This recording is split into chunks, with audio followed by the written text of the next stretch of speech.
Happy celebration. This is Pastor Randy, and I'm coming to you with today's winning word. Setbacks are actually setups. Recently, our youngest daughter, Macy, received the news that she would not be returning to Spelman College for the full year next year, her sophomore year, due to COVID. And it was so disappointing, and it seemed like a setback. Trina, her mom, and we had been constantly thinking of scenarios of how things could possibly work out. We tried and thought of different ways, and we found that the door was firmly shut. And we even checked to see if any windows were open, but no.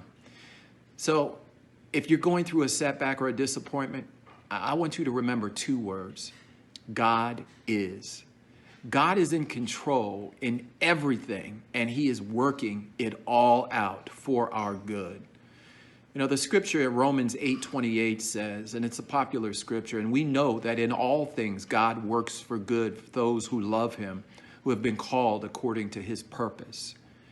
You out there might be having setbacks in the midst of the COVID or even the social pandemic. Because we're experiencing global dual pandemics right now. And you may be going through things, I don't know, it may be a job loss, it may be something going on with your relationship, lack of relationships, and you're experiencing and saying, why me? Why now?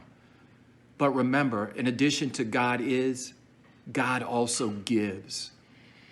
God gives perfect and pleasing will to all of those who are called and who run to him. Romans 12:2 says, do not be conformed by the patterns of this world, but be transformed by the renewing of your mind.